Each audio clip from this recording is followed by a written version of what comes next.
Bonjour et bienvenue une nouvelle fois sur l'espace dédié au site mécaniqueuniverselle.net, le site qui essaie de démontrer que l'humanité, dans sa totalité, évolue progressivement vers son ultime perfection. On construit, sans le savoir, le paradis pour nos futurs descendants. Alors il faudra encore quelques siècles d'évolution, mais l'humanité, elle a le temps. Elle n'est pas pressée. C'est nous qui sommes pressés. Elle accepte les vents et les marées et les changements et les brutalités qu'on peut mettre dans cette évolution parfois à cause de notre inconscience, parce que nous ne savons pas ce que nous réalisons. Mais lorsque nous en prendrons conscience, eh bien, la paix sera possible et, à mon sens, s'imposera d'elle-même. Voilà. Alors, je vais reprendre la lecture de cet ouvrage qui m'est tombé dans les mains il n'y a pas très longtemps et qui est une pure merveille. Voilà, c'est Paul-Émile Duroux qui l'a écrit. Je pense que c'est peut-être sa thèse ou c'était le cours qu'il a donné. Il était professeur à la faculté de médecine de Lyon. Et ces étudiants avaient beaucoup de chance d'avoir un professeur comme ça, parce que c'est très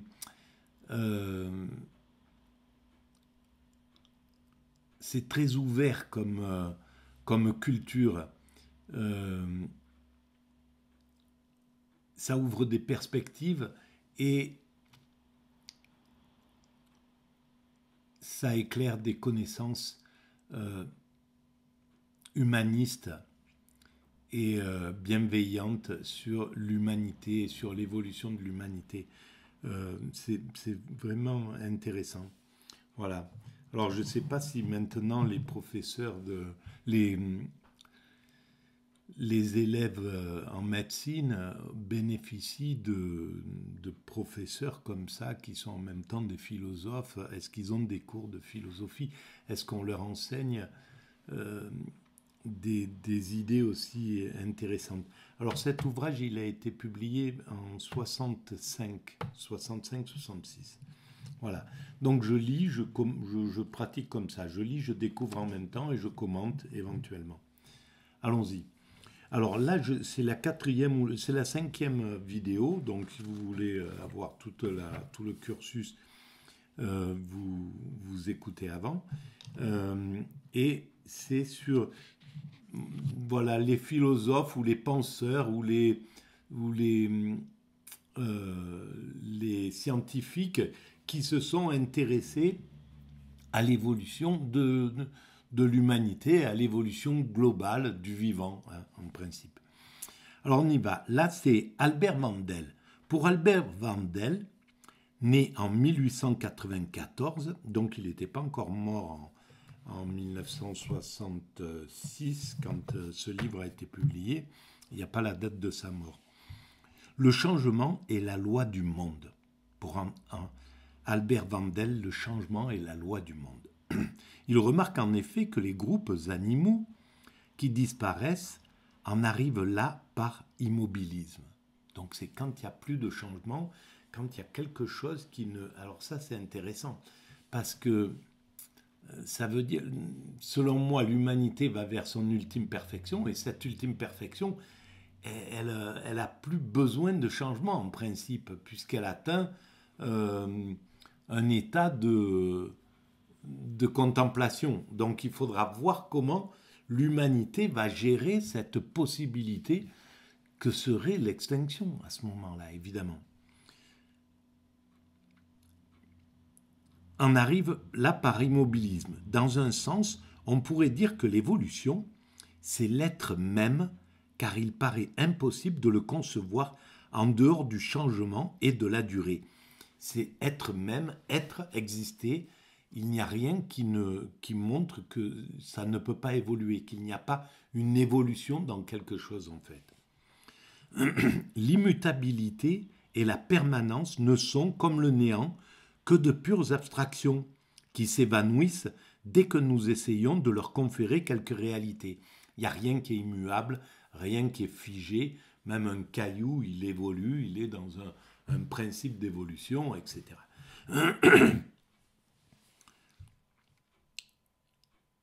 Mais l'évolution, c'est lui qui écrit, donc Albert Mandel, mais l'évolution implique aussi l'idée de continuité, donc celle de l'unité fondamentale de l'univers. Ça, c'est très intéressant, évidemment. C'est-à-dire qu'il n'y a pas de séparation dans ce qui est là. Nous sommes la répercussion de l'évolution d'un principe qui est toujours qui est en mouvement. On appartient à ce qui était déjà avant que l'univers se mette en route, qui était déjà en pensée ou en potentialité avant que l'univers se mette en route. Et à partir du moment où l'univers se met en route, il se répand, mais ce qui apparaît dans son expansion, eh bien, c'est une continuité de ce Big Bang, de même cet avant Big Bang. C'est une continuité. La Terre, c'est une continuité de cette évolution qui fait apparaître la Terre, qui fait émerger la Terre. Le vivant, c'est une continuité de cette évolution.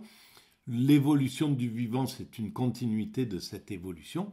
Et l'apparition de l'homme et l'évolution de l'homme, c'est une apparition, c'est une continuité dans cette évolution. Donc, nous sommes rattachés à l'origine de l'univers et donc à ce que les religions appellent Dieu, au divin.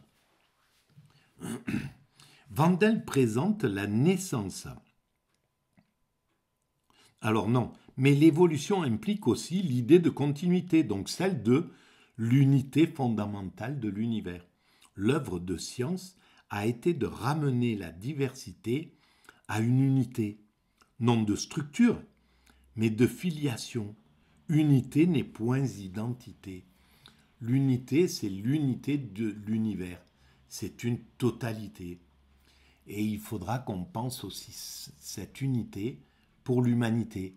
C'est une unité. L'humanité, c'est une unité. Et il va falloir le concevoir et en faire notre base de vie. Que l'homme sache qu'il est dans l'unité de l'humanité, qu'il appartient à l'unité de l'humanité, et donc qu'il n'y a pas de discontinuité, que chaque être humain, que de toutes les couleurs possibles, du plus insignifiant au plus notable, il est dans cette unité et il est une partie de cette unité et il agit sa vie est inclue là-dedans.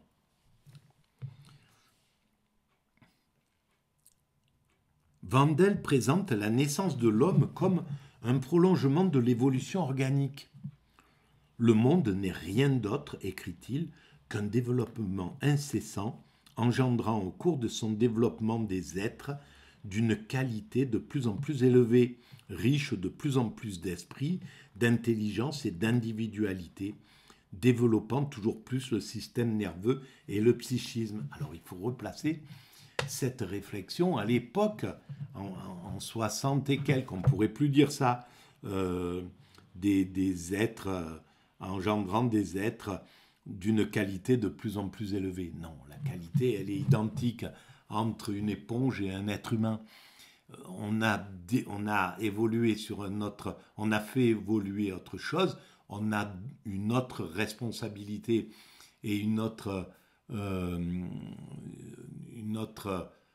travail à accomplir dans la création, mais ça ne nous met pas au-dessus de la création.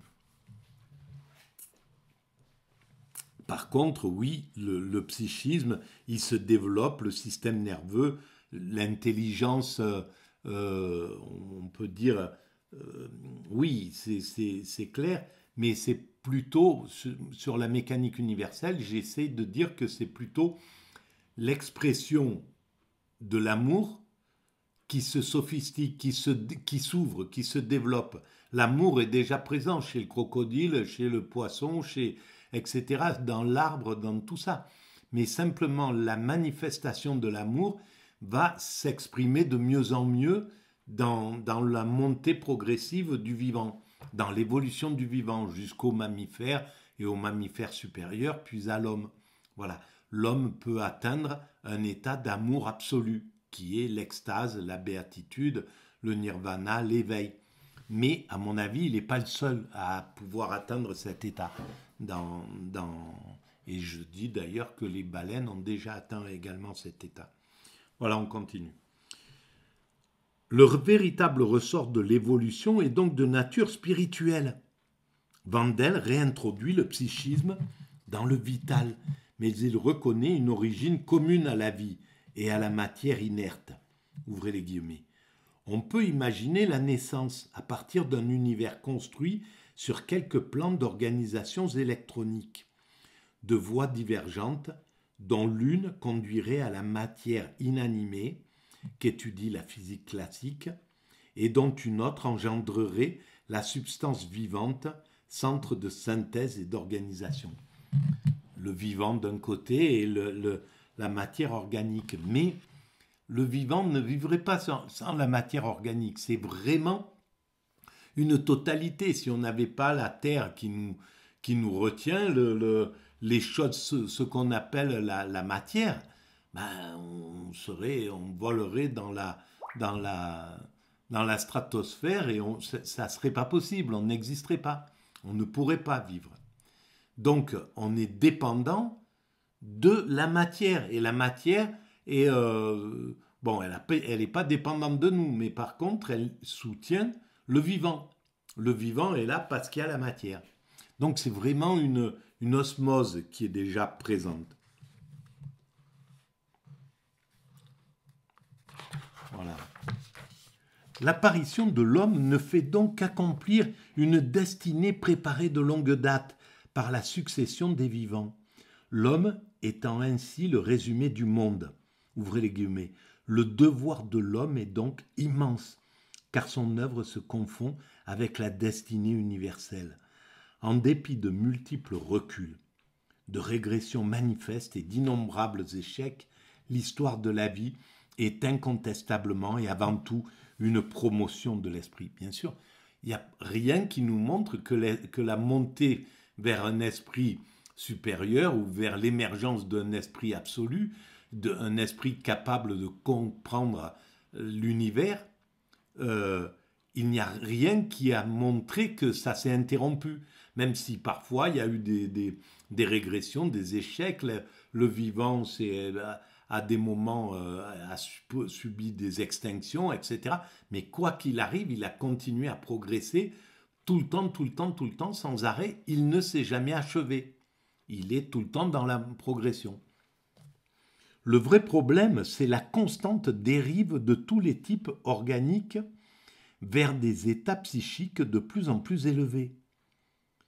Au niveau des animaux, l'intelligence reste spécifique, commune dans son schéma général à tous les représentants de l'espèce et proche des réactions organiques.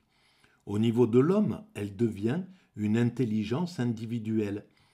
C'est l'individu qui invente et non plus l'espèce. Et pourtant, c'est l'espèce qui invente, parce qu'un individu, c'est là où, à cette époque-là, il y avait la supériorité de l'humain sur le reste du monde animal, dans les années 60, il y avait l'individualité qui était là, mais un être humain, il est toute invention, que même les plus extraordinaires, elles sont dépendantes de tout un travail de préliminaire. Einstein, il élabore pas la théorie de la relativité sans qu'il y ait des milliers et des centaines de milliers d'êtres humains précédents qui l'ont conduit à ça. Il a fallu que les premiers Grecs pensent que tout venait de l'eau, puis tout venait de l'air, puis tout venait de la matière, etc. Pour qu'il y ait Einstein, pour qu'il y ait voilà, et c'est valable pour tous les pour n'importe quel Création. La création, c'est une œuvre commune. La mécanique universelle, c'est une œuvre commune. Et voilà, tout ce qui m'a influencé avant pour que je ponde cette phrase, l'humanité est destinée à atteindre sa perfection, ben, il y a eu des milliers et des milliers de choses qui ont fait converger mon esprit à cela. Et je suis juste le révélateur d'un travail qui est commun, qui est universel. Et surtout, elle est devenue sociale et culturelle, l'évolution. L'homme n'est vraiment homme que parce qu'il vit en société. Voilà, il le dit alors. Moi, je découvre en même temps que je lis. La société a permis la transmission des expériences et la conservation des connaissances acquises bien mieux que l'hérédité et l'instinct. Bien sûr, voilà, l'évolution qui était avant, l'hérédité, c'était la mémoire qui se transmettait, mais sans que l'animal ne puisse le conscientiser. Quand l'homme a eu une mémoire, il a fait émerger une conscience, une mémoire, ben on peut transmettre. Et maintenant, avant, ça se transmettait oralement, puis on a inventé l'écriture. On peut le transmettre par écrit, puis maintenant, on a Wikipédia. C'est hallucinant, quoi, quand on voit la montée de cette expérience de vie, quoi, en somme. Et c'est extraordinaire, quoi. Voilà, et ça fait pas de nous quelque chose de... Ça fait de nous une espèce particulière qui a un rôle particulier dans l'évolution.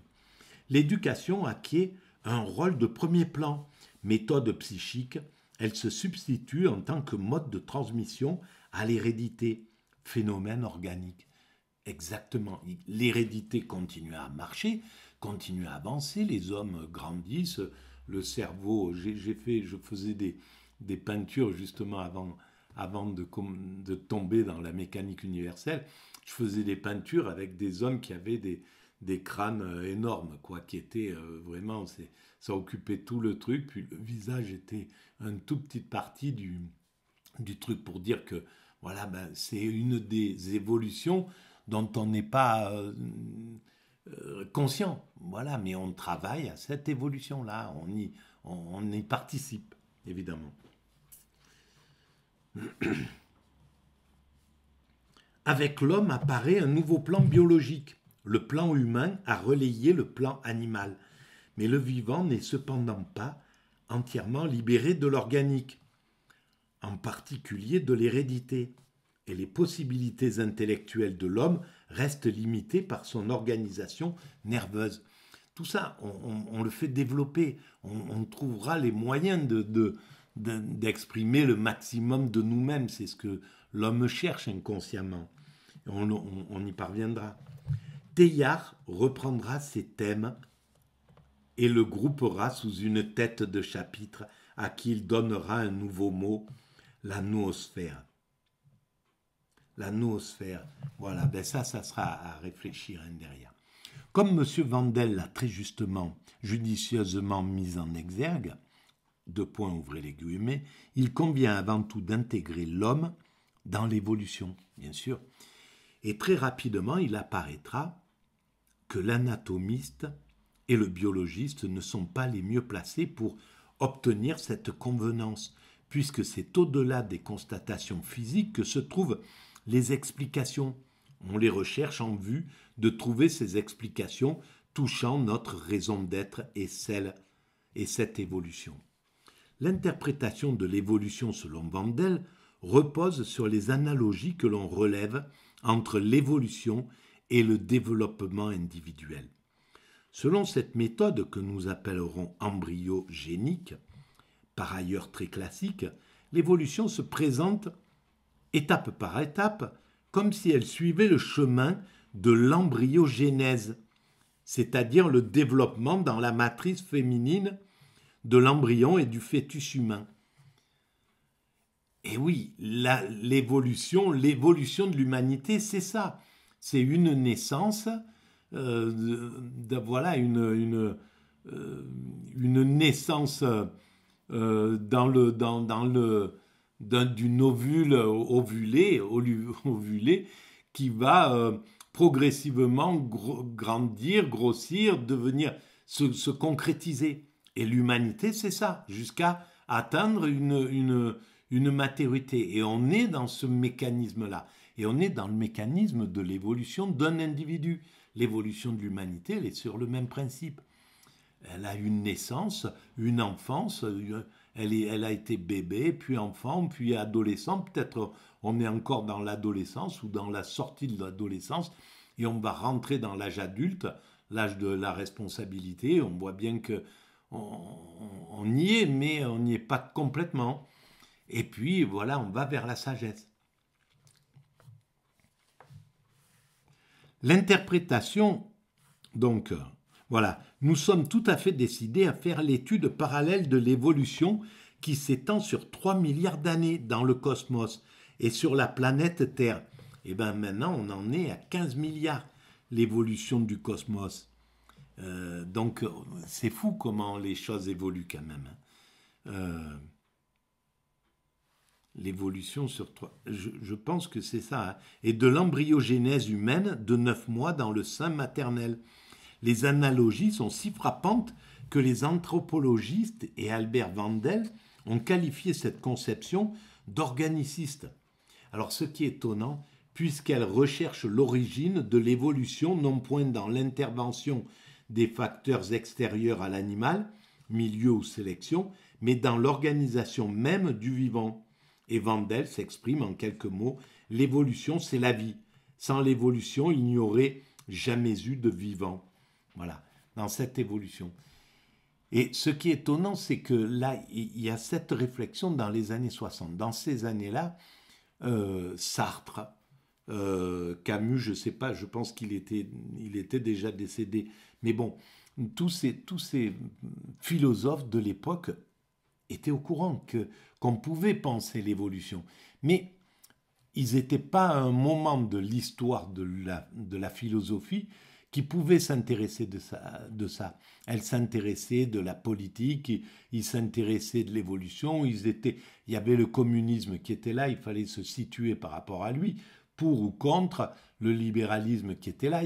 C'était il y avait l'individualisme, il y avait tout ça. Donc les Sartre ne s'y sont pas intéressés. Il fallait que ça soit un médecin, il y avait des gens qui y pensaient à ça, mais ils étaient marginalisés, ce n'était pas eux qui avaient le vent en poupe. Les philosophes qui étaient au top niveau, au taquet, c'était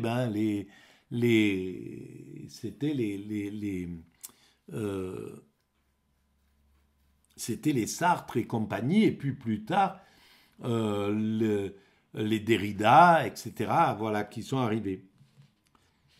Dans le mouvement évolutif, dans la variabilité incessante des espèces, dans le cinéisme, pour employer le mot de Madame Catherine Knollys. Alors, voilà, on ne connaît pas Catherine Knollys. Dans la filiation, les paliers, c'est tous ces gens qui ont contribué énormément à l'évolution. C'est la vie qui est comme ça. Mais dans la filiation, les paliers sont franchis l'un après l'autre, comme les marches d'un escalier. À chaque palier évolutif, une innovation est offerte à la vie. Voilà. L'homme prend tout naturellement sa place dans la série des vivants, écrit Vandel. Il ne saurait cependant être question de placer l'homme sur le même plan que l'animal. À l'époque, voilà comment on pensait. L'homme inaugure à son tour un nouveau palier évolutif. Oui, c'est vrai, mais il n'empêche qu'on ne... Oui, on n'est pas sur le même palier, mais on est sur la même fraternité. On est identique, on n'est pas supérieur. Et c'est dès qu'on se prend en thème de supérieur, on voit ce que ça donne. Voilà, ça donne l'élevage intensif, ça donne le meurtre de masse des vaches, ça donne le fait de donner à manger de la viande aux vaches. Enfin, ça donne l'aberration, quoi. Comme tous les anthropologistes envisagent de préciser les caractères originaux du palier humain et de reconnaître les éclatantes nouveautés que l'humanité apporte au monde. Bien sûr, il faut le reconnaître. La notion de l'infini nous est d'emblée accessible et nous a été donnée comme par enchantement, semble-t-il. C'est vrai que d'avoir imaginé l'infini, il fallait le faire. Mais en fait, c'est presque venu de la mathématique. Hein. Je ne sais pas si cette idée, elle y était avant que l'idée de l'infini des chiffres ait été pensée. Mais en tout cas, c'est énorme d'avoir pu penser qu'il y avait que quelque chose pouvait être infini, parce que ça a amené le divin, évidemment. S'il y a de l'infini, on ne peut plus raisonner en termes de matérialité. La matière, elle a un début, une fin. L'infini, c'est au-delà de la matière. Ah, ça c'est intéressant de le voir comme ça. Tiens, je viens juste de le concevoir. En fait, la matière, elle est du côté du fini et l'infini, à partir du moment où on l'a conçu, ben on a conçu l'idée du divin. Mais il n'en va pas de même pour la notion de mouvement. Elle n'est pas admise par de nombreux esprits sans un effort, presque une contrainte. Nous pensons que Vandel a très bien vu ce phénomène. Ce n'est point que la notion de changement soit moderne, elle était parfaitement connue des anciens. Mais pour le rationalisme grec, le changement était signe d'infériorité et de précarité. Il l'opposait à l'immutabilité en laquelle seule peut résider la perfection. La doctrine chrétienne a repris l'essentiel de la pensée grecque lorsqu'elle oppose la perfection divine aux changements inhérents à la condition humaine, évidemment. Donc la perfection, elle est immobile. Et atteindre l'ultime perfection pour l'humanité, atteindre l'extase, c'est l'immobilité. Ce n'est pas l'immobilité de vie. On peut marcher, on peut partir, on peut voyager. Enfin, marcher, je veux dire, dans l'état d'extase. Mais simplement, dans cet état-là, on est en contemplation, on est dans le présent absolu. C'est ça qui est dans l'immuabilité, qui est immuable, le présent. Voilà, on peut évoluer, mais l'esprit est toujours posé dans l'instant présent. Et ça, c'est la perfection, évidemment, dans cet état-là. L'état d'extase, c'est un état de perfection absolue. L'enseignement bouddhiste en fournit encore une preuve éclatante. Aucun peuple n'a été plus profondément pénétré de l'éternel changement que le monde hindou. Mais pour lui, le changement est péché et douleur. Incroyable. Pour échapper à l'universel écoulement des choses, il convient de se réfugier dans le nirvana, c'est-à-dire de s'identifier à l'être absolu et immuable. Voilà. On touche tout ce que développe la mécanique universelle, mon travail. C'est la seule voie qui permette à l'homme de se soustraire au cycle incessant des morts et des renaissances successives. Voilà. Le penseur moderne se doit de réhabiliter la notion de changement. Le changement est apparu inférieur et nuisible tant qu'on l'a considéré comme un accident sans but et sans signification, livré aux caprices du hasard ou aux fatalités du destin.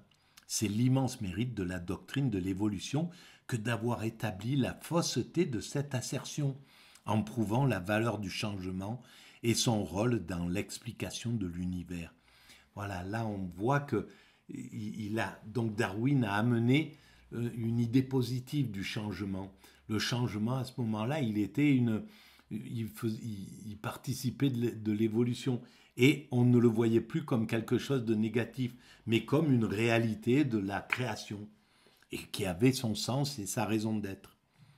Le monde nous apparaît aujourd'hui sous l'aspect d'un immense développement, et ce développement est celui de l'esprit. N'oublions jamais que dans la conception évolutive, le développement est celui de l'esprit. Voilà. Et là, on attaquera la prochaine vidéo. Je vous remercie. N'oubliez pas le pouce, enfin tous les protocoles pour faire évoluer l'espace si vous le trouvez intéressant. Merci, à très bientôt.